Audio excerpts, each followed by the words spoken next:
क्यों में आप सबका स्वागत है। इस वीडियो में मैं कुछ ऐसे फिजिक्स के क्वेश्चन कवर करूंगा जिनके मुझे लगता है आने की संभावना सबसे ज़्यादा है।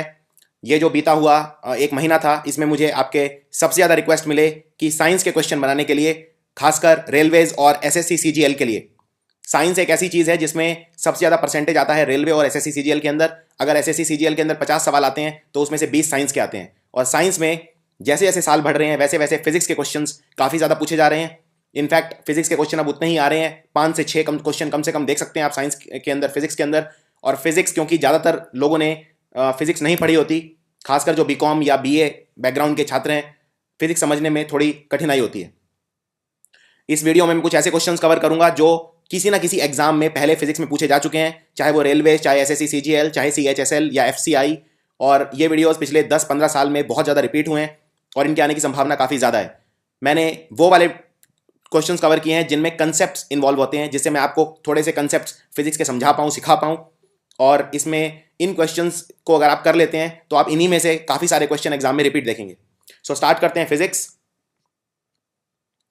पहला सवाल, इलेक्ट्रिक बल्ब के अंदर हवा को कंप्लीटली रिमूव कर देते हैं, किस वजह से?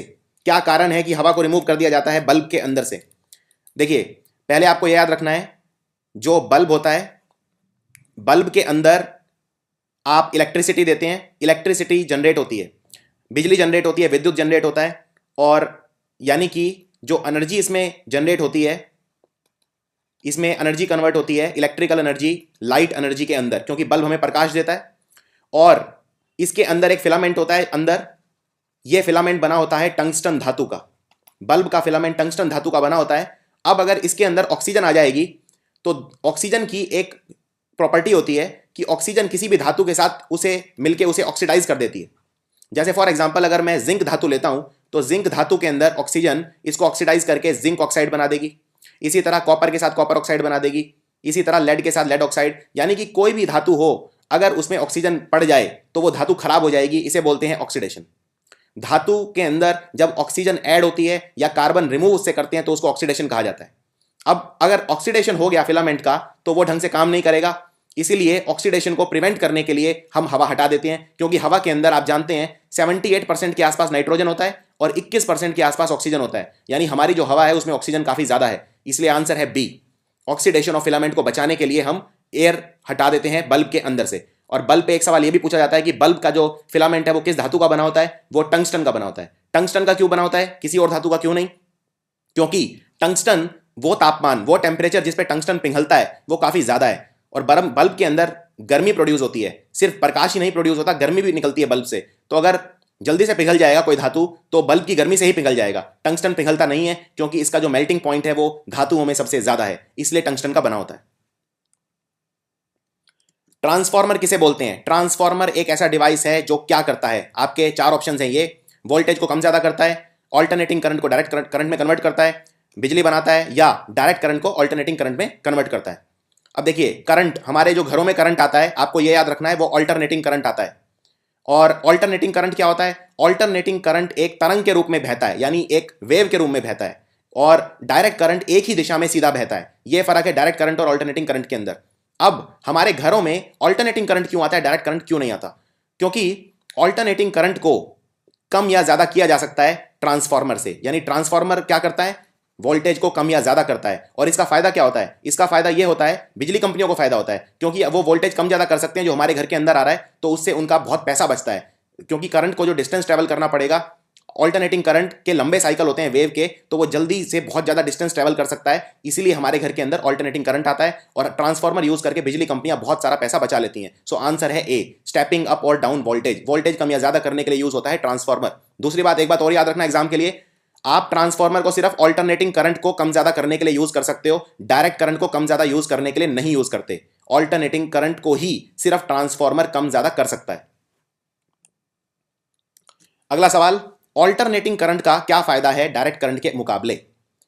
अब जैसा मैंने बताया, ऑल्टरनेटिंग करंट का क्या फायदा है? ऑल्टरनेटिंग करंट को कम ज्यादा किया जा सकता है ट्रांसफार्मर की मदद से। और उसकी वजह से क्या होगा? उसकी वजह से जो मान लीजिए बिजली का कोई खंभा है, वहां से हमारे घर में करंट आ रहा है, अब वो ऑल्टरनेटिंग करंट आएगा तो यानी कि वो बड़े लंबे समय लंबे डिस्टेंसेस तक ट्रैवल कर पाएगा, क्योंकि बिजली का खंभा जरूरी नहीं है हमारे घर के एकदम ऊपर हो, बिजली का खंभा हो सकता है हमारे घर से बहुत दूर हो, यानी करंट को जो डिस्टेंस ट्रैवल करना पड़ेगा वो बहुत ज्यादा करना पड़ेगा, इसकी वजह से पावर लॉस कम होगा। डायरेक्ट करंट के अंदर पावर लॉस बहुत ज्यादा होता है। मान लीजिए ये 2 पॉइंट है और यहां से डायरेक्ट करंट बह रहा है पॉइंट ए से पॉइंट बी तक, तो करंट यहां से यहां बहेगा, उसमें करंट बहुत ज्यादा नुकसान हो जाएगा उसका। लेकिन अगर ऑल्टरनेटिंग करंट बहेगा तो ऑल्टरनेटिंग करंट का जो क्वांटिटी है वो कम लॉस होगा। सो आंसर है A, it can be transmitted over long distances with minimum power loss. अगला सवाल है क्यूरी किसकी मापने की एक इकाई है, क्यूरी किसकी यूनिट है। देखिए ये क्यूरी नाम रखा गया मैडम मारी क्यूरी के नाम पे, मैडम मारी क्यूरी। मैडम मैरी क्यूरी ने डिस्कवर करी रेडियोधर्मी किरणें यानी रेडियो एक्टिविटी। सो आंसर है डी, क्यूरी यूनिट है रेडियो एक्टिविटी की। और मैडम मैरी क्यूरी जो थी ये पोलैंड देश की थी। पोलैंड एक छोटा सा देश है यूरोप के अंदर जिसकी राजधानी है हेलसिंकी, और पोलैंड देश की थी, इसीलिए इन्होंने 2 रेडियोधर्मी तत्व यानी रेडियो एक्टिव एलिमेंट डिस्कवर करे। एक का नाम है रेडियम, तो रेडियम का आविष्कार किसने किया, मैडम मारी क्यूरी ने। और दूसरा, क्योंकि ये पोलैंड की थी तो इन्होंने उसका नाम रख दिया पोलोनियम, क्योंकि अपने देश को सम्मान देना चाहती थी, पोलैंड के नाम पे रख दिया पोलोनियम। तो 2 रेडियोधर्मी तत्व यानी 2 रेडियो एक्टिव एलिमेंट डिस्कवर करे मैडम मारी क्यूरी ने, एक रेडियम दूसरा पोलोनियम। और मैडम मारी क्यूरी के साथ उनके हस्बैंड भी थे जिन्होंने इनका बहुत साथ दिया, इनका नाम था पियर क्यूरी। तो मैडम मारी क्यूरी और पियर क्यूरी दोनों थे, और मैडम मारी क्यूरी को सम्मानित करने के लिए रेडियो एक्टिविटी की नापने की इकाई यानी यूनिट रख दी गई क्यूरी। इस पे यूनिट पे एक क्वेश्चन कम से कम जरूर आएगा, हर एक की यूनिट पता होनी चाहिए। करंट को किसमें नापते हैं, करंट को नापते हैं एम्पियर के अंदर। वोल्टेज को किसमें नापते हैं, वोल्टेज को वोल्ट में नापते हैं, आसान है। लुमिनस इंटेंसिटी को नापते हैं कैंडेला में, और मैग्नेटिक फील्ड को नापते हैं टेस्ला में। तो ये सारी यूनिट याद रखना बहुत ज्यादा इंपॉर्टेंट है एग्जाम के लिए। Next question, power of lens हम किस में नापते हैं, लेंस, पावर ऑफ लेंस। अब देखिए ये क्वेश्चन गलत बहुत होते हैं। गलत क्यों होते हैं, क्योंकि ये नॉर्मल पावर की बात नहीं कर रहा। यानी कि जैसे फॉर एग्जांपल अगर आप कोई टॉर्च में डालने के लिए या बैटरी में डालने के लिए सेल खरीदते हैं, आप पूछते हैं इसकी पावर कितनी है, ये उस पावर की बात नहीं कर रहा। ये कह रहा है पावर ऑफ लेंस, यानी कि आप जो चश्मा पहनते हैं उसकी पावर की बात कर रहा है, ये नॉर्मल पावर की बात नहीं कर रहा। और पावर हम किसको बोलते हैं, एनर्जी पर यूनिट टाइम को पावर बोलते हैं। तो आप ये मत सोचिए इसमें एनर्जी होती है जूल और टाइम होता है सेकंड, तो आंसर हो गया जूल पर सेकंड। नहीं, पावर ऑफ लेंस पूछा है, लेंस की पावर नापते हैं डायोप्टर के अंदर। सो आंसर है डायोप्टर, और डायोप्टर को बोलते हैं 1/फोकल लेंथ, यानी आप जो चश्मा पहनते हैं उसकी फोकल लेंथ जितनी होगी आपको उसका उल्टा करना पड़ेगा, उसको बोलते हैं power. So power of lens नापते हैं डायोप्टर में। लेकिन हाँ, नॉर्मल पावर हम नाप सकते हैं जूल पर सेकंड में, जिसे बोलते हैं काम करने की शक्ति यानी एनर्जी पर यूनिट सेकंड, जिसको नॉर्मल पावर कहा जाता है। एक ऐसा औजार, एक ऐसा यंत्र, इंस्ट्रूमेंट जो ह्यूमिडिटी, वातावरण के अंदर नमी नापने के लिए काम आता है, उसे क्या बोलते हैं। ये एक अच्छा सवाल है। इनफैक्ट इस तरह के क्वेश्चन आपको अक्सर दिखेंगे पेपर के अंदर, जब आपसे ये पूछेंगे कि ये वाला इंस्ट्रूमेंट किस चीज के काम आता है, वो वाला किस चीज के काम आता है। अब देखिए इसमें 4 ऑप्शन। एनीमोमीटर, एनीमोमीटर क्या नापता है, एनीमोमीटर नापता है कि हवा कितनी तेज चल रही है, यानी विंड की स्पीड नापता है एनीमोमीटर। और इसमें इस तरह का एक यंत्र लगा होता है एनीमोमीटर, उस पर 4 इस तरह के हवा जब चलती है तो इसको हिलाती है बहुत तेज तेज, और ये नापता है हवा की स्पीड कितनी है। हाइग्रोमीटर नापता है वातावरण के अंदर नमी। तो इस सवाल का जो आंसर है वो है बी, हाइग्रोमीटर। और थर्मोमीटर तो आप जानते हैं, थर्मोमीटर टेम्परेचर नापता है। हमारी बॉडी के अंदर जो नॉर्मल टेम्परेचर होता है वो होता है 37 डिग्री सेल्सियस या 98.4 डिग्री फ़ारेनहाइट। 98.6 मत समझना, 98.4 ही आंसर है। बहुत लोग इसमें कंफ्यूज होते हैं कि 98.4 है कि 98.6 है, आपको आंसर 98.4 लेके चलना है। 37.6 डिग्री भी आप इसको बोल सकते हैं सेल्सियस, ये सेल्सियस है, ये फ़ारेनहाइट है। थर्मोमीटर नापता है टेम्परेचर। और पायर हेलियोमीटर ये नापता है सोलर रेडियंस, यानी सूरज की जो किरणें हैं वो कितनी तीव्र हैं। तो सोलर रेडियंस, इररेडियंस भी बोलते हैं इसे, डायरेक्ट बीम भी बोलते हैं इसे, ये नापता है पायर हेलियोमीटर। तो अलग अलग तरह से बहुत सारे इंस्ट्रूमेंट हैं, लगभग 50 से ज़्यादा इंस्ट्रूमेंट हैं जो आपको याद करने हैं, जो क्या नापते हैं। और ये अक्सर पूछा जाता है, जैसे करंट नापा जाता है एम मीटर में, वोल्टेज नापी जाती है वोल्ट मीटर में। तो इस तरह से कई सारे इस तरह से नापने के यंत्र हैं जिनका आपको पता होना चाहिए। तो इन 4 में एनीमोमीटर नापता है विंड स्पीड, हाइग्रोमीटर नापता है वातावरण में नमी यानी ह्यूमिडिटी, थर्मोमीटर नापता है टेम्परेचर, और फिर हेलियोमीटर नापता है सोलर बीम इररेडियंस। अगला सवाल, एक स्टील की जो गेंद है, स्टील धातु की बनी हुई जो गेंद है, वैसे स्टील एक अलॉय है, तो वो मरकरी के ऊपर तैरती क्यों है। मरकरी यानी पारा, मरकरी को बोलते हैं हिंदी में पारा, उसके ऊपर स्टील बॉल क्यों तैरती है। एक बात बताइए, जैसे तेल है, अगर आप तेल पानी के ऊपर डाल देंगे तो पानी के ऊपर तेल तैरता क्यों है। कोई भी चीज किसी चीज के ऊपर क्यों तैरती है, सवाल मेरा ये है। तैरने के लिए जब कोई चीज किसी में डूब जाती है यानी उसका घनत्व ज्यादा है, डेंसिटी। फॉर एग्जाम्पल, अगर मैं एक लोहे की कील पानी के अंदर, ये पानी है, अगर मैं इसके अंदर एक लोहे की कील डालूंगा तो वो कील डूब जाएगी। क्यों? क्योंकि पानी से ज्यादा घनत्व है उसका, यानी डेंसिटी ज्यादा है। जिस चीज की डेंसिटी कम होगी वो तैरेगी, जिसकी डेंसिटी ज्यादा होगी वो डूब जाएगी। अब इसमें क्वेश्चन ये है कि स्टील की गेंद मरकरी के ऊपर तैरती है, क्यों? क्योंकि उसकी डेंसिटी मरकरी से कम है, इसलिए तैरती है। अगर उसकी डेंसिटी मरकरी से ज्यादा होगी तो वो स्टील बॉल उसमें डूब जाएगी। जैसे जल के अंदर लोहे की बॉल डूब जाती है, क्यों? क्योंकि उसकी डेंसिटी ज्यादा है। लेकिन एक माचिस की तीली अगर आप पानी के ऊपर डालेंगे तो वो तैरती रहती है, क्यों? क्योंकि उसका घनत्व कम है। इसीलिए आंसर है ए, डेंसिटी ऑफ मरकरी ज्यादा है, इसीलिए मरकरी पारा स्टील बॉल को अपने अंदर डूबने नहीं देता। सो आंसर है ए। अगला सवाल है, अगर मैं एक बॉडी का मास और स्पीड दोनों डबल कर दूं तो उसकी काइनेटिक एनर्जी के ऊपर क्या प्रभाव पड़ेगा?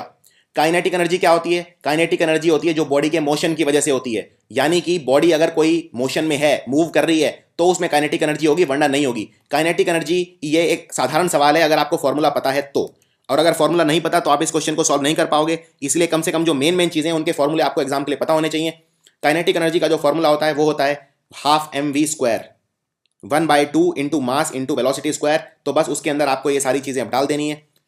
तो फॉर्मूला है हाफ mv², और इसमें हाफ इंटू मास मैंने कर दिया डबल यानी 2m, और वेलोसिटी भी कर दी 2v, तो ये हो जाएगा 2v का स्क्वायर। तो यानी ये 4v² और ये इंटू 2 8, यानी 8 गुना हो जाएगी काइनेटिक एनर्जी। 8 गुना क्यों हो जाएगी? क्योंकि मास मैंने डबल कर दिया यानी 2 गुना, और वेलोसिटी 2 गुना करूंगा तो स्क्वायर है, यानी 2 गुना का 2 गुना 4 गुना, तो 2 इंटू 4 यानी टोटल 8 गुना हो जाएगी काइनेटिक एनर्जी, अगर मैंने किसी बॉडी का मास और स्पीड दोनों डबल कर दी तो। अगला सवाल, पानी की बूंदे रेन ड्रॉप्स गोल क्यों होती हैं? कभी आपने सोचा है कि आसमान से जो बारिश होती है उसमें जो बूंदे हैं वो गोली क्यों होती हैं? स्क्वायर शेप बूंदे भी तो गिर सकती हैं, या ट्रायंगुलर बूंदे क्यों नहीं गिरती? ये बहुत अच्छा सवाल है, और इसका कारण ये है, पानी जो होता है, ये पानी है, पानी का जो सरफेस होता है उसके अंदर एक चीज होती है जिसे बोलते हैं सरफेस टेंशन। और सर्फ कोई भी ऐसी चीज जो पानी से टकराएगी वो कोशिश करेगी सरफेस टेंशन कम हो जाए। फॉर एग्जाम्पल, आप पानी के ऊपर जब, मान लीजिए आप पानी के ऊपर अगर हाथ सीधा करके और हाथ डुबोते हैं तो एक रेजिस्टेंस फील करेंगे आप, तो वो एक सरफेस टेंशन का एग्जांपल है। सरफेस टेंशन को कम करना चाहता है हर कोई, क्योंकि पानी वरना चोट करेगा। एक तरह से आप इसको इस तरह से समझ लीजिए, अब कोई भी ऐसी चीज जिसका वॉल्यूम है उसका सबसे कम सरफेस एरिया गोल चीज के अंदर होता है। मान लो मेरा वॉल्यूम है किसी चीज का, लेट से वॉल्यूम, हम वॉल्यूम किसको बोलते हैं? Length into breadth into height को वॉल्यूम बोलते हैं। अब यानी कि मीटर क्यूब, मान लीजिए 100 मीटर क्यूब मेरे को वॉल्यूम दे दिया किसी ने। 100 मीटर क्यूब मतलब मेरे को कोई ऐसी चीज दे दी जो 100 मीटर लंबी, 100 मीटर ऊंची और 100 मीटर गहरी है, यानी उसका वॉल्यूम हो गया 100 मीटर क्यूब। अब इस 100 मीटर क्यूब को मैं कई शेप्स में चेंज कर सकता हूं। इस वॉल्यूम को सबसे कम सरफेस एरिया रहेगा अगर मैं इसे गोल बना दूंगा। कोई चीज, एक स्फेरिकल चीज ही ऐसी होती है जिसका सरफेस एरिया सबसे कम होता है फॉर द सेम वॉल्यूम। मैं इस 100 मीटर क्यूब को अगर मान लो एक क्यूब बना देता हूं, तो ये मैंने क्यूब बना दिया। मैं इसको कोई और शेप बना देता हूं, मान लो मैंने इसे एक क्यूबॉइड बना दिया, ये क्यूबॉइड बना दिया। इसमें सबसे कम सरफेस एरिया किसका रहेगा? स्फीयर का। और जितना कम सरफेस एरिया रहेगा सरफेस टेंशन उतना कम रहेगा। सो आंसर है डी, इसीलिए पानी की बूंदें गोल हो जाती हैं। स्पीड ऑफ साउंड सबसे ज्यादा किस में है? यह सवाल हर बार पूछा जाता है, साउंड की स्पीड सबसे ज्यादा किस में होती है? देखिए, साउंड जो होता है इसको माध्यम चाहिए ट्रेवल करने के लिए। मान लो एक कमरा है और इस कमरे में आप खड़े हैं यहां पे और आपका दोस्त खड़ा है यहां पे। अगर इस कमरे में हवा नहीं हुई तो आपकी आवाज यहां से यहां तक नहीं पहुंचेगी। यानी साउंड एक ऐसी तरंग है, एक ऐसी वेव है जिसे माध्यम चाहिए, और इन किरणों को बोलते हैं आयोनिक वेव्स। तो साउंड एक आयोनिक वेव है, यानी इसे मीडियम चाहिए प्रोपेगेशन के लिए। अब सवाल यह है, माध्यम जो है उस पर निर्भर कैसे करेगी? इसका एक सीधा सा रूल बताता हूं आपको। साउंड जो होता है, जितना ज्यादा डेंस कर दोगे मीडियम, उतनी ज्यादा साउंड की स्पीड बढ़ जाएगी। डेंस मतलब क्या है? जिसका घनत्व, जिसकी डेंसिटी उतनी ज्यादा है। अब हवा है, जैसे हवा, और दूसरा पानी, इसमें डेंसिटी ज्यादा किसकी है? ये आपको खुद सोचना है, डेंसिटी ज्यादा किसकी है। कोई मान लो अगर मैं धातु ले लेता हूं, मेटल, तो मेटल के अंदर डेंसिटी और ज्यादा है क्योंकि मेटल और ज्यादा भारी है। जो चीज जितनी ज्यादा घनत्व वाली होती है उसमें साउंड की स्पीड उतनी ज्यादा होती है। अब इनमें देख लो सबसे ज्यादा डेंसिटी किसकी है? पानी की, हवा की, लोहे की या वुड की? तो सबसे ज्यादा भारी क्या है इनमें? सबसे ज्यादा घनत्व किसका है? आयरन। सो आंसर है आयरन। इसका मैं एक आपको एप्लीकेशन बताता हूं। मान लो ये रेल की पटरी है और आप यहां खड़े हो सामने, और यहां से कोई बहुत दूर कोई आपको दिख नहीं रही ट्रेन, और आपको पता करना है कि ट्रेन आ रही है कि नहीं आ रही है। तो क्या आपने देखा है लोग पटरी के कान लगा के सुनते हैं? लोग पटरी के कान लगा के क्यों सुनते हैं? ऐसे ही क्यों नहीं सुनते? क्योंकि साउंड की स्पीड लोहे के अंदर ज्यादा है, यानी कि हवा में इससे पहले पता चलेगा, साउंड ट्रेवल करके आप तक आएगा, पटरी में जल्दी आ जाएगा। इसीलिए लोग पटरी के कान लगा के सुनते हैं कि ट्रेन आ रही है कि नहीं आ रही है। तो जितना ज्यादा माध्यम घनत्व बढ़ जाएगा उतना ज्यादा साउंड की स्पीड बढ़ जाएगी। अगला सवाल, चमगादड़ रात में उड़ पाता है, क्यों? क्यों उड़ पाता है चमगादड़? बैट, ये मैमल है, बैट पक्षी नहीं होता, याद रखना, बैट एक मैमल है। तो ये रात में क्यों देख पाता है, क्यों उड़ पाता है? क्या ये देख सकता है? नहीं, ये देख नहीं सकता। देखिए, मान लीजिए ये कोई चमगादड़ है और ये कुछ ऐसी ध्वनि देता है जो टकरा के चीजों के वापस आ जाती है, और फिर ये ध्वनि सुन लेता है वापस और इसे पता चल जाता है कि कोई चीज कितनी दूर है। इसको बोलते हैं अल्ट्रासोनिक वेव। अल्ट्रासोनिक वेव कौन सी वेव होती है, अब ये भी आपको पता होना चाहिए। देखिए, कुछ ही ऐसी आवाजें हैं जो हम सुन सकते हैं। अगर कोई आवाज बहुत ज्यादा है तो भी हम नहीं सुन सकते, कोई कम है तो भी हम नहीं सुन सकते। जैसे हमारे जो कान की फ्रीक्वेंसी है वो होती है 20 से लेके 20,000 हर्ट्ज, सिर्फ इतनी फ्रीक्वेंसी हम सुन सकते हैं। जैसे आपने कभी देखा होगा, अगर आप घर के अंदर दबे पैर चलें तो आप नहीं सुन पाते, लेकिन कुत्ता सुन लेता है, इसलिए वो उठ जाता है। तो क्योंकि जो डॉग होता है वो 20 हर्ट्ज से कम की फ्रीक्वेंसी भी सुन सकता है, जिसे हमारे कान नहीं सुन सकते। इसी तरह 20,000 हर्ट्ज से ज्यादा की फ्रीक्वेंसी भी हम नहीं सुन सकते, लेकिन चमगादड़ 20,000 हर्ट्ज से ज्यादा की फ्रीक्वेंसी सुन सकता है और उसे ट्रांसमिट भी करता है, जिसे बोलते हैं अल्ट्रासोनिक वेव। तो अल्ट्रासोनिक वेव वो वेव होती हैं जिनकी 20,000 हर्ट्ज से ज्यादा होती है फ्रीक्वेंसी। ये भी क्वेश्चन आपको याद रखना है। अगला सवाल, एक पर्सन है, वो लिफ्ट के अंदर खड़ा है, तो लिफ्ट के अंदर वो अपना वजन ज्यादा महसूस कब करेगा? तो ये एक काफी इंपॉर्टेंट क्वेश्चन है कि पर्सन लिफ्ट के अंदर खड़ा है तो वो अपना वजन महसूस कम करेगा, ज्यादा करेगा, क्या करेगा? एक सीधा सा तरीका बताता हूं याद रखने का। ये मान लीजिए एक रुकी हुई लिफ्ट है, वजन हमेशा नीचे की तरफ लगता है, ये तो आपको पता है क्योंकि ग्रेविटी नीचे की तरफ लगती है। मान लीजिए कोई पर्सन खड़ा है लिफ्ट के अंदर, ये लिफ्ट है, अभी लिफ्ट रुकी हुई है, यानी इस पर्सन के ऊपर कितना फोर्स लग रहा है? नीचे, मास इनटू ग्रेविटी, क्योंकि फोर्स को बोलते हैं मास इनटू एक्सेलरेशन। और यहां पे पर्सन की एक्सेलरेशन कितनी है? mg, क्योंकि लिफ्ट रुकी हुई है। अब मान लीजिए लिफ्ट ऊपर जा रही है, लिफ्ट ऊपर जा रही है तो पर्सन की जो नेट एक्सेलरेशन हो गई वो हो गई मास इनटू ग्रेविटी प्लस ए। ए यहां पे लिफ्ट की एक्सेलरेशन है ऊपर की तरफ, तो यानी कि पर्सन का टोटल हो गया mass into gravity plus acceleration, और एक्सेलरेशन की कुछ वैल्यू तो होगी, यानी पर्सन अपने आप को पहले से ज्यादा भारी महसूस करेगा। अब मान लो कोई लिफ्ट नीचे जा रही है, लिफ्ट नीचे जा रही है तो पर्सन की जो नेट हो गई वो हो गई g माइनस ए, यानी g माइनस ए, यानी पर्सन अपने आप को पहले से हल्का महसूस करेगा। आप भी कभी लिफ्ट में देखना, अगर आप कभी लिफ्ट में चौथे फ्लोर से फर्स्ट फ्लोर जा रहे हो, यानी नीचे जा रहे हो, तो आप अपने आप को हल्का महसूस करेंगे। एक बात और बताता हूं इंटरेस्टिंग, मान लो अगर लिफ्ट टूट जाती है, भगवान ना करे ऐसा हो आपके साथ, लेकिन मान लीजिए अगर गलती से लिफ्ट टूट गई और नीचे एकदम से गिरने लगी बहुत तेजी से, तो आपका वजन कितना हो जाएगा? आपका वजन हो जाएगा 0। क्यों? क्योंकि आप फ्री फॉल करेंगे तो आपकी एक्सेलरेशन हो जाएगी 0, ग्रेविटी माइनस ए, आप नीचे जा रहे हैं g माइनस ए, और एक्सेलरेशन आपकी ग्रेविटी के बराबर हो जाएगी, यानी g माइनस जी यानी कि 0। तो टोटल आपको ऐसा लगेगा आपका कोई वजन ही नहीं है, क्योंकि आप नीचे एकदम से गिर रहे हैं। तो यानी कि लिफ्ट टूट गई तो आप होंगे वेटलेस, यानी आपका वेट होगा 0। अगला सवाल, अगर मैं किसी बॉडी की वेलोसिटी वैसे स्पीड को ही बोलते हैं, लेकिन एक डायरेक्शन के अंदर होती है वेलोसिटी, इतना फर्क है, बाकी वेलोसिटी और स्पीड में कोई फर्क नहीं है। अगर मैं किसी बॉडी की वेलोसिटी डबल कर दूं तो इनमें से क्या चीज डबल हो जाएगी? इस तरह के सवाल अक्सर आते हैं, फॉर्मूला बेस्ड क्वेश्चन है। मोमेंटम बोलते हैं quantity of motion content in the body. Momentum को लिखा जाता है mass into velocity, change in velocity. Energy की तो कोई भी फॉर्म हो सकती है, हम ये नहीं कह सकते सारी एनर्जी डबल हो गई, कुछ एनर्जी तो ऐसी है जो वेलोसिटी पे डिपेंड ही नहीं करती, तो ये ऑप्शन तो गया। पोटेंशियल एनर्जी बोलते हैं mass into gravity into height, ये डिपेंड ही नहीं करती वेलोसिटी पे, तो आंसर ये भी गया। काइनेटिक एनर्जी डबल हो जाएगी? नहीं, अगर बॉडी की वेलोसिटी डबल हो जाएगी तो काइनेटिक एनर्जी 4 गुना हो जाएगी, क्योंकि काइनेटिक एनर्जी होती है हाफ mv²। तो v के अंदर अब मैं v की बजाय 2v लिखूंगा, 2v² मतलब होता है 4v², यानी काइनेटिक एनर्जी 4 गुना हो जाएगी। तो आंसर है ए, मोमेंटम इज डबल्ड। और वो क्यों? क्योंकि मास इंटू वेलोसिटी डबल हो गई, यानी मोमेंटम हो गया 2mv, क्योंकि स्पीड 2 टाइम्स हो गई। सो आंसर है मोमेंटम डबल हो जाएगा। अगला सवाल, जो वजन होता है शरीर का वो सबसे ज्यादा कहां पे होता है? इसमें बताना है आपको। पहाड़ों पे ज्यादा होता है जमीन के मुकाबले, पोल्स यानी जो हमारे ध्रुव हैं, उत्तरी ध्रुव और दक्षिणी ध्रुव, वहां पे ज्यादा होता है। हमारा वजन इक्वेटर पे ज्यादा है। इक्वेटर वो लाइन है जो धरती को 2 हिस्सों में बांटती है, उत्तरी गोलार्ध और दक्षिणी गोलार्ध, northern pole and southern, northern hemisphere and southern hemisphere. या फिर अर्थ पे कहीं भी चले जाओ, हमारा वेट उतना ही रहेगा। याद रखिए एक बात, हमारा जो हम जिस चीज के बने हैं मैटर, उसको हम मेजर करते हैं मास में, वजन में नहीं, यानी इसकी यूनिट होती है केजी। और जो वजन होता है वो हमारा चेंज होता रहता है, क्योंकि वजन होता है मास इनटू फोर्स।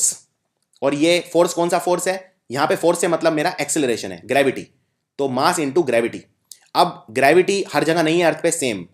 इक्वेटर के ऊपर ग्रेविटी सबसे कम है और पोल्स पे ग्रेविटी सबसे ज्यादा है, और मुझे चाहिए मास इंटू ग्रेविटी। तो ग्रेविटी सबसे ज्यादा कहां है, पोल्स पे, तो हमारा वजन सबसे ज्यादा कहां पे होगा, पोल्स पे। आंसर है बी, पोल्स पे सबसे ज्यादा वजन होगा। अगला सवाल मिलता जुलता है।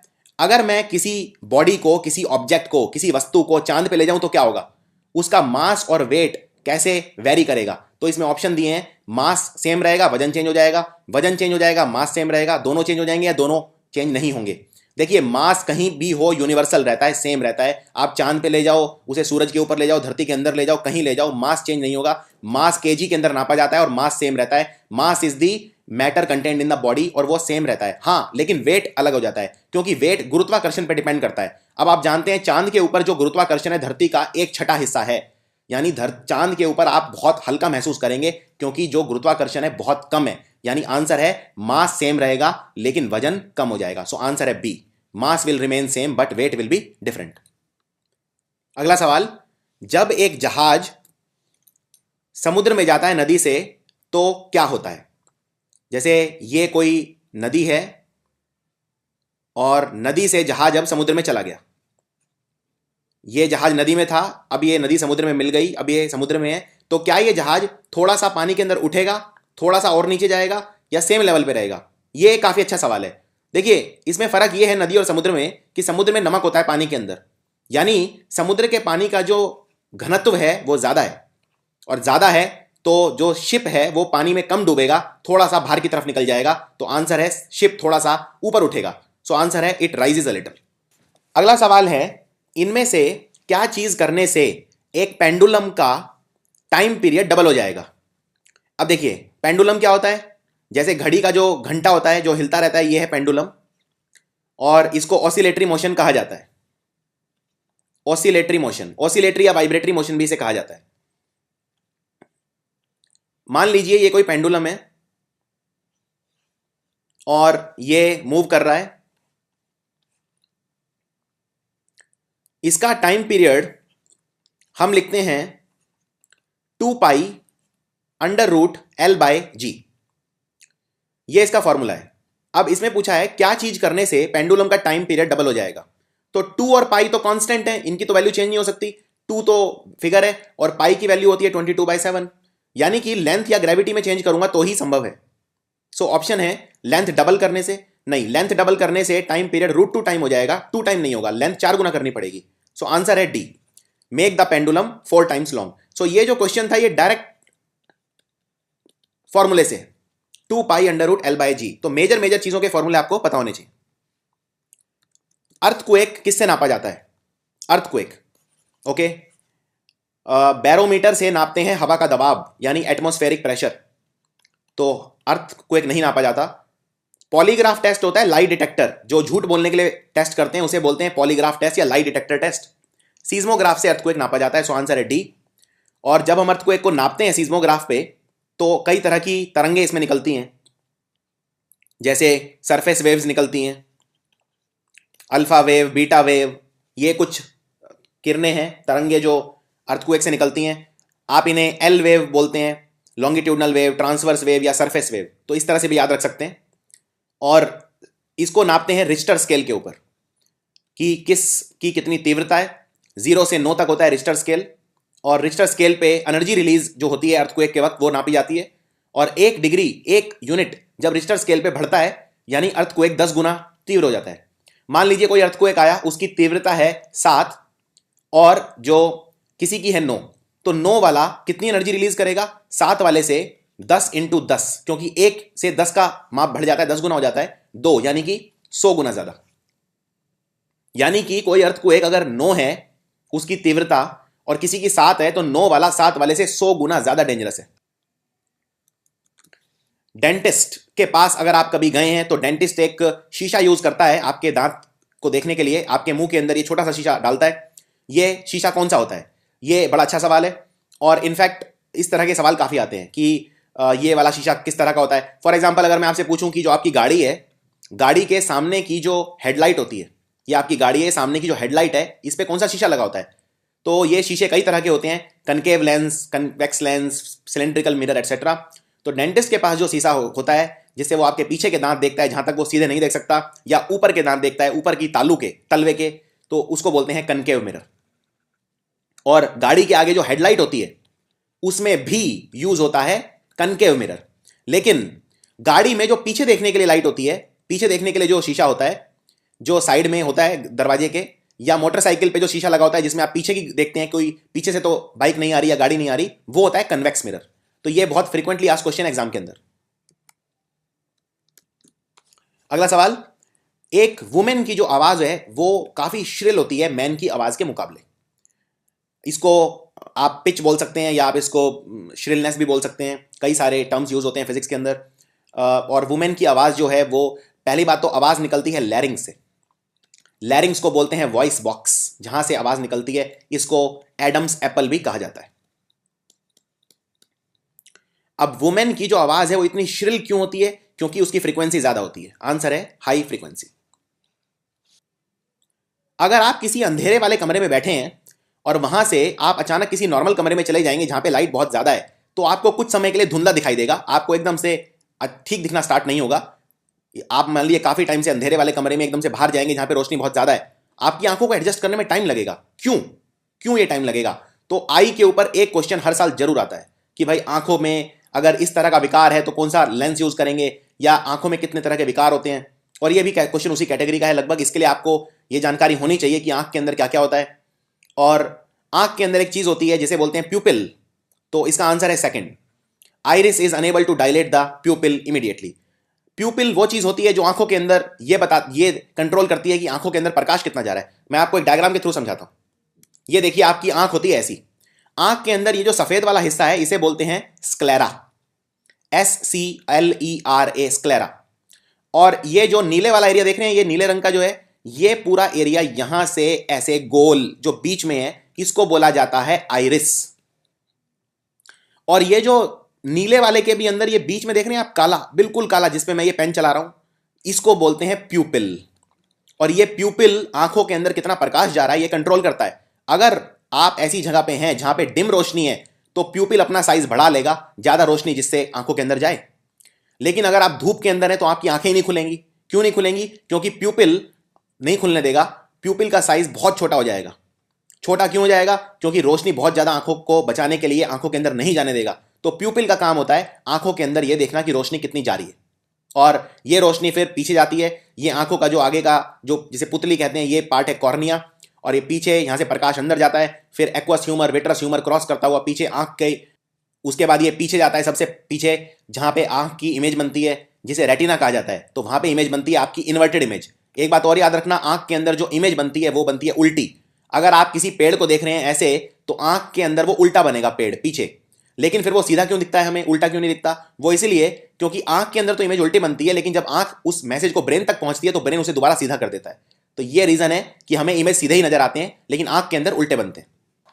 इनमें से कौन सा ऐसा तत्व या एलिमेंट है जो सेमीकंडक्टर है? देखिए, अगर किसी चीज में से करंट पास हो जाता है उसे बोलते हैं कंडक्टर। जैसे जितने भी मेटल है हमारे, ज्यादातर अच्छे कंडक्टर होते हैं। किसी चीज में से करंट अगर पास नहीं होता वो उसे बोलते हैं इंसुलेटर। जैसे ईंट में से तो करंट पास नहीं होता। इसी तरह जो नॉन मेटल होते हैं, अधातु, उनमें से भी करंट पास नहीं होता, तो ये सब इंसुलेटर है। जैसे रबड़, क्या रबड़ के अंदर से करंट पास हो जाता है? नहीं, तो रबड़ क्या है? इंसुलेटर। प्लास्टिक क्या है? इंसुलेटर। लेकिन एक होते हैं बीच की चीज, यानी कंडक्टर जितना भी नहीं होता लेकिन इंसुलेटर जितना कम भी नहीं होता, उन्हें बोलते हैं सेमीकंडक्टर। सेमीकंडक्टर होते हैं जैसे बोरॉन, सिलिकॉन, कैडमियम, जर्मेनियम। ये कुछ नाम आपको याद रखने हैं, ये बार बार रिपीट होते हैं। ये सब है सेमीकंडक्टर। और ज्यादातर हमारे जो कंप्यूटर के चिप्स बनते हैं, या हमारी जो बहुत ही कीमती कुछ ऐसे गैजेट्स हैं उनमें जो चिप लगे होते हैं, सारे ज्यादातर सिलिकॉन के बने होते हैं। तो आंसर है सिलिकॉन। सिलिकॉन एक सेमीकंडक्टर है। और सेमीकंडक्टर की जो कंडक्टिविटी है, जैसे जैसे टेम्परेचर बढ़ाऊंगा वैसे वैसे बढ़ेगी, लेकिन जो मेटल होते हैं उनकी कंडक्टिविटी टेम्परेचर बढ़ाने पे कम होती है। ये मेन डिफरेंस है मेटल्स के बीच में और सेमीकंडक्टर के बीच में। अब अगला सवाल, इसमें एनर्जी कन्वर्ट बताना है, कौन सी किस में हो रही है। देखिए, एनर्जी कन्वर्ट का सिद्धांत यह कहता है कि एनर्जी कभी भी ना पैदा की जा सकती है ना खत्म की जा सकती है, यानी energy can neither be created nor be destroyed. Energy को सिर्फ एक फॉर्म से दूसरे फॉर्म में कन्वर्ट किया जा सकता है। और इस पे क्वेश्चन हर बार आता है कि कौन सी एनर्जी किस में कन्वर्ट होती है। आपसे ये पूछ सकते हैं कि जो बेल होती है उसमें कौन सी एनर्जी किस में कन्वर्ट होती है, मोमबत्ती के अंदर कौन सी एनर्जी किस में कन्वर्ट होती है, इस तरह से सवाल आते हैं। या जो हम खाना खाते हैं, खाना खाने के बाद कौन सी एनर्जी किस में कन्वर्ट होती है। अब सवाल पूछ रहा है कि माइक्रोफोन के अंदर कौन सी एनर्जी किस में कन्वर्ट होती है।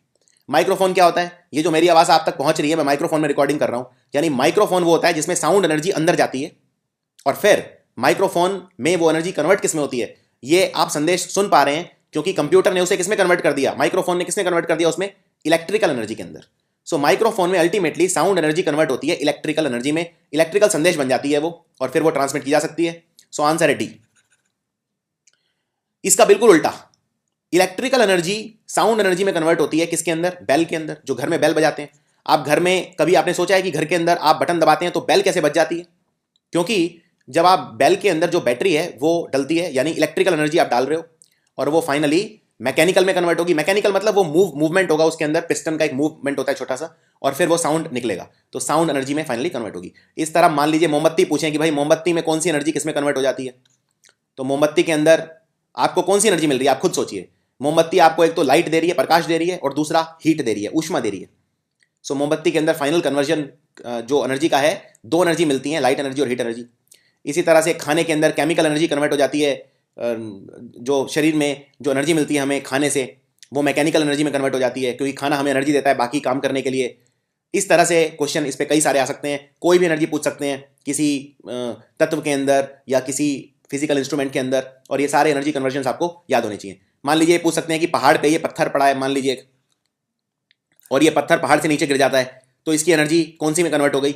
अब जब ये पहाड़ के ऊपर है, मतलब इसमें सिर्फ पोटेंशियल एनर्जी है, यानी mgh, mass into gravity into height, क्योंकि हाइट के ऊपर है, इसमें मूवमेंट नहीं है। लेकिन जब ये नीचे आ जाएगा जमीन के ऊपर, तो इसमें काइनेटिक एनर्जी होगी, पोटेंशियल एनर्जी जीरो होगी, तो इसमें पोटेंशियल एनर्जी चेंज हो गई काइनेटिक एनर्जी के अंदर। इस तरह से ये सवाल पूछे जा सकते हैं। अगला सवाल, जो शाही वाला पेन होता है, निब होती है जिसमें लिखने के लिए, अब तो उतने चलन में नहीं है ये पेन, लेकिन निब वाले जो पेन है, इसमें पूछा है कि बीच में से जो निब होती है वो कटी हुई क्यों होती है। अच्छा सवाल है। ये अगर एक पेन की निब है तो कभी आप ध्यान से देखना, ये बीच में से कटी हुई होती है निब। पेन की ये निब बीच में से कटी हुई होती है, क्यों? वो इसलिए, अब ध्यान से समझिए, ये है पेन का ढक्कन, ये शाही वाला सिलेंडर जिसमें शाही भरी हुई है। सो ये पेन है और ये इसकी आगे निब है, और ये निब में बीच में एक होल है, यहाँ पे छोटा सा निब में कटी हुई होती है। वो क्यों?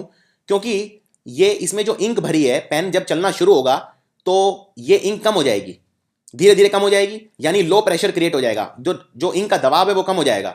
और अगर इंक का दबाव कम हो गया तो पेन सूखा पड़ सकता है। सूखा ना पड़े इसलिए यहाँ पे बीच में से इसे काट देते हैं, सूखा ना पड़े इसलिए बीच में से इसे काट देते हैं यहाँ से। इसको बोलते हैं कैपिलैरिटी। कैपिलैरिटी क्या होता है? जब आप किसी तरल पदार्थ के अंदर, किसी लिक्विड के अंदर किसी चीज को डुबोते हैं, मान लीजिए अगर मैं एक बाल्टी ले लेता हूं और उस बाल्टी के अंदर एक ट्यूब को घुसाता हूं, कोई भी टेस्ट ट्यूब, ये टेस्ट ट्यूब के अंदर पानी ऊपर चढ़ जाएगा। क्यों चढ़ेगा? कैपिलैरिटी की वजह से। इसको बोलते हैं कैपिलैरिटी एक्शन। तो ये कैपिलैरिटी की का सिद्धांत है। और इसके अंदर एक चीज और आपको नोट करनी है, जब आप किसी पेन को मान लीजिए पूरा भर देंगे, एकदम बिल्कुल पूरा, यानी कि आपने उसमें बिल्कुल थोड़ी सी भी जगह ही नहीं छोड़ी, तो वो उतनी ज्यादा इंक नहीं निकालेगा।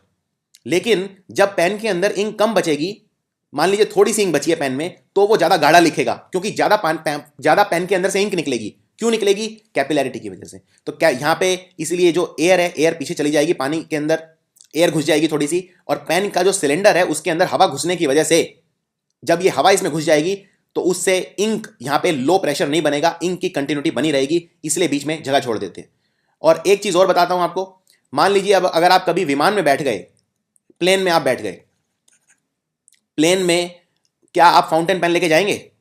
नहीं। क्यों? क्योंकि प्लेन के अंदर दबाव बहुत ज्यादा कम है हवा का, तो जितनी भी शाही है वो अपने आप आपकी शर्ट में निकल जाएगी। कभी आप करके देखना ये। और इसीलिए प्लेन के अंदर फाउंटेन पेन अलाउड नहीं होते। इतना ही नहीं, प्लेन के अंदर अगर कोई ऐसा व्यक्ति है जिसको कोई चोट लगी हुई है, शारीरिक चोट, तो चांस ये है कि वो चोट के अंदर से खून निकलेगा कम दबाव के कारण। यही सेम सिद्धांत है दोनों का। तो ये चीज आपको याद रखनी है, इसको बोलते हैं कैपिलैरिटी।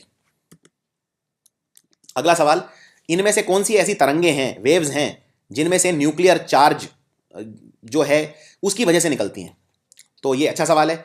न्यूक्लियर चार्ज की वजह से रेडियोधर्मी किरणें निकलती हैं, और न्यूक्लियर चार्ज की वजह से जब एक एलिमेंटल चेंजेस होते हैं, हायर लेवल से लोअर लेवल पे कोई चीज़ें ट्रांसमिट होती हैं एक पर्टिकुलर पाथ के अंदर, तो निकलती हैं डेल्टा किरणें। सो आंसर है डी, डेल्टा किरणें, डेल्टा तरंगे वो तरंगे हैं जो न्यूक्लियर चार्ज के कारण निकलती हैं एक एटम के अंदर से। अगला सवाल है, एक पत्थर धरती की तरफ गिर रहा है। तो यह धरती है, एक पत्थर धरती की तरफ गिर रहा है। सवाल यह है कि पत्थर धरती की तरफ अट्रैक्ट हो रहा है, धरती पत्थर की तरफ अट्रैक्ट हो रही है, या दोनों एक दूसरे की तरफ अट्रैक्ट हो रहे हैं। तो ये न्यूटन का सिद्धांत है, ये गुरुत्वाकर्षण का सिद्धांत है। न्यूटन, आपको याद होगा न्यूटन के सर पे एक बार कुछ गिरा था, शायद सेब गिरा था, और जब उसने उसका आविष्कार किया तो उसके दिमाग में ये आया कि अचानक ये सेब नीचे ही क्यों गिरता है, ऊपर क्यों नहीं गिरता। तो ये एक गुरुत्वाकर्षण का सिद्धांत है। इसके अंदर हम इसको ऐसे मेंशन करते हैं कि G/m/r² जो गुरुत्वाकर्षण लगता है, यानी कि पत्थर भी धरती की तरफ अट्रैक्ट होता है और धरती भी पत्थर की तरफ अट्रैक्ट होती है। सो आंसर है सी। अगला सवाल है, इनमें से वेक्टर क्वांटिटी कौन सी है। देखिए, वेक्टर क्वांटिटी वो होती है जिसके अंदर मैग्नीट्यूड भी होता है और डायरेक्शन भी होती है, यानी कोई भी ऐसी क्वांटिटी जिसके अंदर डायरेक्शन का प्रभाव होता है उसे बोलते हैं वेक्टर क्वांटिटी। तो इनमें वेक्टर क्वांटिटी है फोर्स, बहुत इंपॉर्टेंट वेक्टर क्वांटिटी है। क्यों? क्योंकि मान लो एक बक्सा है, इस बक्से पे मैं फोर्स लगा रहा हूं 4 न्यूटन का फोर्स, और मेरा दोस्त लगा रहा है 10 न्यूटन का फोर्स इस तरफ से। और दूसरा केस, एक बक्से के ऊपर मैं 4 न्यूटन का फोर्स लगा रहा हूं और मेरा दोस्त 10 न्यूटन का फोर्स लगा रहा है इधर से। अब ये दोनों एक ही दिशा में लग रहे हैं, तो इस पे टोटल फोर्स कितना हो जाएगा, 14 न्यूटन। और इस पे टोटल फोर्स कितना लगेगा, मेरा दोस्त इधर से 10 न्यूटन लगा रहा है, इधर से 4, यानी एक दूसरे को काटेंगे फोर्स, यानी इस पे लगेगा 10 - 4 6 ही लगेगा, और ये इस दिशा में जाएगा। यानी जब मैं किसी चीज पे फोर्स लगाता हूं तो उसमें ये इंपॉर्टेंट है कि दिशा कौन सी है, वरना वो एक दूसरे को कैंसिल आउट भी कर सकते हैं। तो इसलिए वेक्टर क्वांटिटी है, वेक्टर के अंदर डायरेक्शन इंपॉर्टेंट होती है। तो टेम्परेचर स्केलर है, डिस्टेंस और स्पीड दोनों स्केलर है। डिस्टेंस की वेक्टर क्वांटिटी को बोलते हैं डिस्प्लेसमेंट, और स्पीड की वेक्टर क्वांटिटी को बोलते हैं वेलोसिटी। अगला सवाल, एक तालाब की जो गहराई है वो आपको जो असली गहराई है उससे कम नजर आती है जब आप उसकी तरफ देखते हैं, क्यों? तो ये अच्छा सवाल है। एक तालाब है, इसकी मान लो गहराई है तालाब की 20 फीट। आप जब ऊपर से देखेंगे तो क्या आपको ये 20 फीट नजर आएगा? नहीं। क्यों? तो ये प्रकाश के कारण है। जब प्रकाश किसी डेंसर मीडियम से रेयरर मीडियम में जाता है तो उसको बोलते हैं, या रेयरर से डेंसर में जाता है तो वो बेंड हो जाता है, उसको बोलते हैं रिफ्रैक्शन। सो आंसर है बी, रिफ्रैक्शन ऑफ लाइट के कारण जब आप किसी तालाब में देखते हैं तो उसकी जो गहराई आपको उतनी नजर नहीं आएगी जो जितनी है। और ये इसके लिए अलग अलग शब्द भी दिए गए हैं। ये है रियल डेप्थ, यानी 20 है असली गहराई, 20 feet is the real depth. लेकिन जो आपको नजर आएगी वो आएगी अपेरेंट डेप्थ। अपेरेंट डेप्थ क्यों? Because of the refraction of light from the denser medium to the rarer medium. यानी जिस मीडियम का घनत्व ज्यादा है, जिस माध्यम का घनत्व ज्यादा है, उससे कम माध्यम के घनत्व में जब आएगी तो रिफ्रैक्शन होगा। कैमरा का कौन सा ऐसा हिस्सा है, कैमरा मतलब जो नॉर्मल कैमरा जिससे हम पहले फोटो खींचते थे, मैं आजकल के कैमरे की बात नहीं कर रहा, डिजिटल कैमरा, मैं उस पुराने कैमरे की बात कर रहा हूं। अगर आपको याद हो, जिसमें नेगेटिव डेवलप होता था और नेगेटिव ले जाते थे हम, फिर उसमें डेवलप करवाते थे, गिन के मेरे ख्याल से 28 से 29 फोटो खींच पाते थे, जैसे कोडेक वगैरह के कैमरे होते थे पुराने, उनकी बात कर रहा हूं। तो कैमरा का कौन सा ऐसा हिस्सा है जो आंख के पर्दे जैसा है? तो आंख का पर्दा होता है रेटिना, जिसपे इमेज बनती है, और कैमरे में इमेज कहां बनती है? फिल्म के ऊपर। सो आंसर है D, film is the answer. Hydrogen bomb में कौन सा सिद्धांत यूज होता है? Hydrogen bomb. अब देखिए, ये सूरज है, सूरज के ऊपर इतनी गर्मी क्यों है? सूरज हमें गर्मी ऊष्मा क्यों देता है? क्योंकि सूरज के अंदर हाइड्रोजन मिलके बनाता है हीलियम, और साथ में निकलती है बहुत ज्यादा एनर्जी। इसे बोलते हैं फ्यूजन, यानी इसे हिंदी में बोलते हैं विलयन। जब छोटी छोटी चीजें मिलके एक बड़ी चीज बनाती है, इसे बोलते हैं फ्यूजन, और इसमें साथ में एनर्जी भी निकलती है, और ये एनर्जी है जो धरती तक पहुंचती है। सो आंसर है न्यूक्लियर फ्यूजन। न्यूक्लियर फ्यूजन हम यूज करते हैं हाइड्रोजन बम बनाने में, और न्यूक्लियर फिशन हम यूज करते हैं बिजली बनाने में न्यूक्लियर रिएक्टर के अंदर, जिसमें हम यूरेनियम, थोरियम, प्लूटोनियम इन सबको तोड़ते हैं, इनको न्यूट्रॉन से तोड़ते हैं। सो आंसर है न्यूक्लियर फिशन हम यूज करते हैं न्यूक्लियर रिएक्टर के अंदर बिजली बनाने के लिए, और फ्यूजन यूज करते हैं हाइड्रोजन बम के अंदर। अगला सवाल, एक रेडियोधर्मी आइसोटोप है, रेडियोधर्मी यानी रेडियो एक्टिव तरंगे उसमें से निकलेंगी, वो टूट जाता है हर 96 मिनट के बाद, देखा मैंने उसे कि वो 1/8वां हिस्सा उसका बचा था सिर्फ, तो उसकी हाफ लाइफ कितनी है। देखिए हाफ लाइफ क्या होता है, अगर ये कोई रेडियो एक्टिव पदार्थ है और ये टूट जाएगा, आधा रह जाएगा, तो जितने टाइम में आधा हो जाएगा उसको बोलते हैं हाफ लाइफ। अब ये कह रहा है कि ये 1/8वां हिस्सा बचा है, यानी कितने साइकिल कंप्लीट कर लिए इसने 96 मिनट में। पहले ये टूटा होगा, आधा रह गया होगा, एक से आधा, आधे से टूट के 1/4, फिर ये आधा रह गया यानी 1/8, यानी 3 साइकिल कवर कर लिए इसने। और 3 साइकिल कवर करने में टाइम लिया 96 मिनट, यानी एक साइकिल कवर करने में टाइम कितना लिया 96/3, तो आंसर है 32 मिनट इसका हाफ लाइफ है, यानी हर 32 मिनट बाद ये टूट जाता है। अगला सवाल, इनमें से सही वेवलेंथ का क्रम क्या है। सो ये सुपर इंपॉर्टेंट क्वेश्चन है और शॉर्ट क्वेश्चन है, जरूर आएगा। याद रखिए जो विजिबल लाइट होती है जिसको मैं देख पाता हूं वो टूटती है विबग्योर के अंदर। ये 7 रंग हैं और इनको तोड़ता कौन है, इनको तोड़ता है प्रिज्म। एक प्रिज्म होता है, एक ट्रायंगुलर मिरर होता है पिरामिड शेप जैसा, उस पर अगर आप प्रकाश मारेंगे तो 7 रंगों में टूट जाएगा। ये हैं 7 रंग विबग्योर। वी से वायलेट, आई से इंडिगो, बी से ब्लू, जी से ग्रीन, वाई से येलो, ओ से ऑरेंज और आर से रेड। और एक बात और याद रखनी है आपको, जब आप वायलेट से रेड की तरफ बढ़ेंगे तो वेवलेंथ बढ़ती जाएगी, यानी जो लाल रंग होता है उसकी वेवलेंथ सबसे ज्यादा होती है। इसीलिए लाल रंग को मैं यूज करता हूं कहीं पे वार्निंग सिग्नल बनाने के लिए। इसीलिए लाल रंग को मैं यूज करता हूं वार्निंग सिग्नल बनाने के लिए। जहां जहां वार्निंग होगी वहां वहां लाल रंग होगा। कभी आपने सोचा है ट्रैफिक लाइट लाल रंग की क्यों बनी होती है, किसी और रंग की क्यों नहीं बनी होती? क्योंकि ट्रैफिक लाइट में लाल रंग वार्निंग का काम करता है। वार्निंग का काम क्यों करता है? क्योंकि इसकी वेवलेंथ सबसे ज्यादा है, यानी ये बिखरेगा कम। सो आंसर इसका आप इमिट लगा सकते हैं। तो ऑरेंज आता है सेकंड लास्ट नंबर पे। इसमें पूछा है इंक्रीजिंग वेवलेंथ, तो ऑरेंज सेकंड लास्ट नंबर पे आएगा, यानी ऑप्शन 1 सेकंड लास्ट नंबर पे ऑरेंज। तो उस हिसाब से आप इसमें लगा सकते हैं ऑप्शन देख के। ऑरेंज आखिरी में आएगा इनफैक्ट, क्योंकि यहां रेड दिया नहीं है। सो आंसर है इसका बी।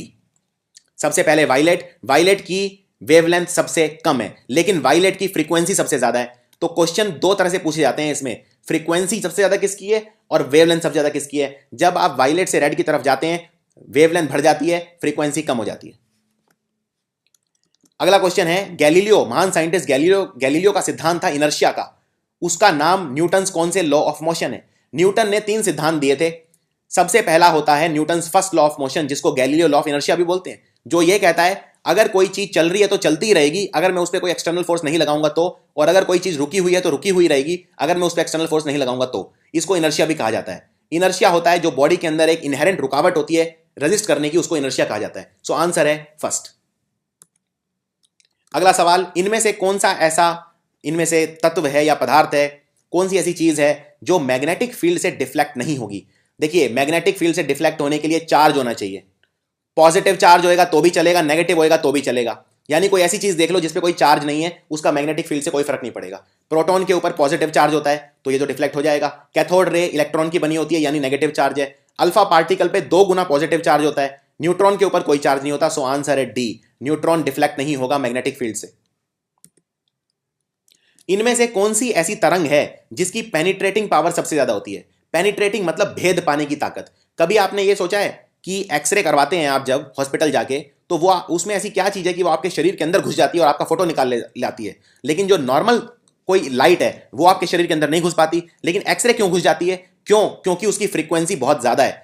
पेनिट्रेबिलिटी यानी भेद पाने की शक्ति सबसे ज्यादा जिसकी होती है, जिसकी फ्रीक्वेंसी सबसे ज्यादा होती है। तो इसमें फ्रीक्वेंसी सबसे ज्यादा किसकी है बस ये बताना है आपको। ऑर्डर में आपको बता ही चुका हूं। सबसे ज्यादा फ्रीक्वेंसी इनमें से किस तरंग की है? अल्फा किरण, बीटा किरण, गामा तरंग या एक्स तरंग? आंसर है गामा तरंग। गामा तरंग की फ्रीक्वेंसी कॉस्मिक किरणों के बाद सबसे ज्यादा होती है और सबसे ज्यादा फ्रीक्वेंसी होती है कॉस्मिक किरणों की। सो आंसर है सी। रडार, रडार ये जो दुश्मन के एयरक्राफ्ट को डिटेक्ट कर लेता है, ये किस सिद्धांत पे काम करता है? कौन सी तरंगे रडार के अंदर होती हैं? रडार के बहुत सारे यूज हैं। रडार पानी की गहराई भी नाप सकता है। ये अगर कोई नदी है, नदी की गहराई नापनी है तो मैं ऊपर से रडार का इस्तेमाल कर सकता हूं। ये तरंगे पानी के अंदर छोड़ेगा और ये तरंगे लौट के वापस आ जाएंगी। तो जितने टाइम में ये तरंग गई और तरंग की स्पीड मुझे पता है, इससे नदी की गहराई पता की जा सकती है। और इसी तरह अगर कोई दुश्मन का एयरक्राफ्ट घुस आया है तो आप उस पर रडार की मदद से वेवलेंथ मारेंगे और ये वेवलेंथ टकरा के उस तक जाके फिर वापस आ जाएगी। तो आप कैलकुलेट कर लेंगे कितने टाइम में जाके वापस आई है, उस हिसाब से उसकी स्पीड और डिस्टेंस वगैरह यूज करके आप निकाल सकते हैं। सो ये है रडार। रडार में यूज करते हैं रेडियो वेव्स। सो आंसर है डी। अगला सवाल, 2 इलेक्ट्रिक बल्ब हैं, उनका रेजिस्टेंस है 2 और 4, मैंने उन्हें सीरीज में जोड़ दिया है तो टोटल रेजिस्टेंस कितना होगा? सीरीज में क्या होता है, ये मैंने एक बैटरी लगा दी और ये मैंने बैटरी लगा दी, तो इसमें 2 बल्ब लगा दिए मैंने। ऐसे। अब ये बल्ब सीधे साथ साथ लगा दिए, अगर ये बल्ब फ्यूज हो जाएगा तो ये बल्ब भी ऑटोमेटिकली बंद हो जाएगा। क्यों? क्योंकि करंट के लिए सर्किट पूरा होना चाहिए। अगर ये बल्ब फेल हो गया तो यानी यहां पे गैप आ गया, गैप आ गया तो करंट कैसे बहेगा? अब ये बल्ब इसे बहने नहीं देगा, सर्किट अधूरा रह जाएगा। तो इनको बोलते हैं सीरीज। सीरीज के अंदर जो भी रेजिस्टेंस है वो ऐड हो जाते हैं, तो 2 और 4 है, टोटल आंसर हो गया 6। सीरीज के अंदर जितने भी रेजिस्टेंस है वो ऐड हो जाते हैं। अगर इस बल्ब का रेजिस्टेंस 2 है, इसका 4 है, तो टोटल हो गया 6। लेकिन उल्टा होता है पैरेलल के अंदर, ये होता है पैरेलल, तो ये नेगेटिव ये पॉजिटिव।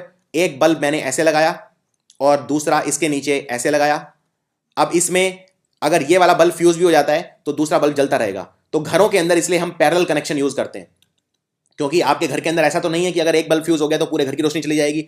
हम पैरेलल कनेक्शन यूज करते हैं, यानी करंट के कई रास्ते होते हैं पैरेलल के अंदर। तो यहाँ पे नेगेटिव टर्मिनल से करंट निकलेगा, नीचे जाएगा, वो इधर भी जा सकता है, नीचे से ऊपर भी जा सकता है, यानी दोनों के अंदर रेजिस्टेंस जो होगा वो होगा 1/R is equal to 1/R1 plus 1/R2। इनमें से कौन सा रंग का सरफेस है जो हीट सबसे ज्यादा एब्जॉर्ब करता है? तो इसमें इसको बोलते हैं रिफ्लेक्शन का सिद्धांत। रिफ्लेक्शन, जो व्हाइट कलर है वो सबसे ज्यादा रिफ्लेक्ट कर देता है लाइट को। यानी अगर आप सफेद रंग के कपड़े पहन के बाहर निकलते हैं गर्मी के दिन तो सबसे अच्छा है। क्यों? क्योंकि गर्मी को वो रिफ्लेक्ट कर देगा, एब्जॉर्ब नहीं करेगा। लेकिन ब्लैक कलर ऐसा है जो सबसे ज्यादा एब्जॉर्ब करता है। इसीलिए गर्मी के दिन अगर आप काले रंग के कपड़े पहन के बाहर निकलेंगे तो सही नहीं है, क्योंकि आपको बहुत ज्यादा गर्मी लगेगी, क्योंकि ब्लैक कलर सबसे ज्यादा हीट एब्जॉर्ब करता है। इसीलिए पेंट भी जो होता है घर का वो बहुत ज्यादा डार्क कलर का नहीं करवाना चाहिए गर्मियों में, हमेशा सफेद रंग का करवाना चाहिए। एक मूविंग इलेक्ट्रिक चार्ज क्या प्रोड्यूस करता है? Electric field, magnetic field, electric और मैग्नेटिक दोनों, या दोनों में से कोई भी एक? अब देखिए, इलेक्ट्रिक चार्ज की बात कर रहा है। चार्ज, चार्ज मतलब क्या? चार्ज जब बॉडी में कंटेन हो जाता है तो वो पोटेंशियल डिफरेंस क्रिएट कर देता है 2 पॉइंट पे, और फिर चार्ज बहता है। चार्ज की यूनिट क्या होती है ये पता है आपको? चार्ज की यूनिट होती है कूलम्ब। ये सवाल भी अक्सर आता है। और चार्ज जब फ्लो होता है तो वो दोनों चीजें क्रिएट करता है। आंसर है बोथ। अगर मान लो आप 2 मैग्नेट ले लेते हो, 2 चुंबक, और 2 चुंबक के बीच में ये पोल्स हैं, ऑपोजिट पोल्स, इनके बीच में आप एक तार ले आओ, तार के अंदर ऑटोमेटिक करंट आ जाएगा मैग्नेटिक इंडक्शन की वजह से। आप करके देख सकते हो ये एक्सपेरिमेंट। सो दोनों आंसर है, दोनों इलेक्ट्रिक और मैग्नेटिक फील्ड। निक्रोम की तार यूज होती है हीटर बनाने में, क्यों? सवाल है क्यों। देखो, हीटर के अंदर क्या चाहिए आपको? हीटर के अंदर आपको चाहिए गर्मी, कि मुझे हीट चाहिए, और हीट अगर चाहिए तो करंट को ज्यादा काम करवाना पड़ेगा, यानी मुझे रेजिस्टेंस ज्यादा चाहिए। करंट को रेजिस्टेंस बहने से रोकता है, और अगर रोकेगा तो करंट को काम ज्यादा करना पड़ेगा रेजिस्टेंस को ओवरकम करने के लिए, रेजिस्टेंस को हराने के लिए, यानी करंट गर्मी प्रोड्यूस करेगा, और ये गर्मी पीछे एक पंखा लगा होता है वो मुझे फेंक देगा, इसको हीटर बोलते हैं। यानी निक्रोम तार में क्या क्या होना चाहिए? हाई रेजिस्टेंस होना चाहिए, बिल्कुल ठीक है आंसर। हाई मेल्टिंग पॉइंट होना चाहिए, हाई मेल्टिंग पॉइंट भी होना चाहिए, क्योंकि अगर ये तार में हीट प्रोड्यूस होगी और ये तो यही हीट, यही गर्मी, यही ऊष्मा इसे पिघला सकती है। सो आंसर है ए भी, और सी ऑप्शन है, क्योंकि ये करंट को 5 एम्पियर तक सह सकता है, तो ये भी ठीक है, यानी आंसर है all of the above. Nichrome की जो तार है वो हाई रेजिस्टेंस भी होनी चाहिए, हाई मेल्टिंग पॉइंट भी होना चाहिए उसका, तो आंसर है डी, ऑल द अबव। अगला क्वेश्चन है, फॉर्म्स ऑफ मैटर कितने होते हैं? मैटर क्या होता है? मास कंटेंट इन द बॉडी।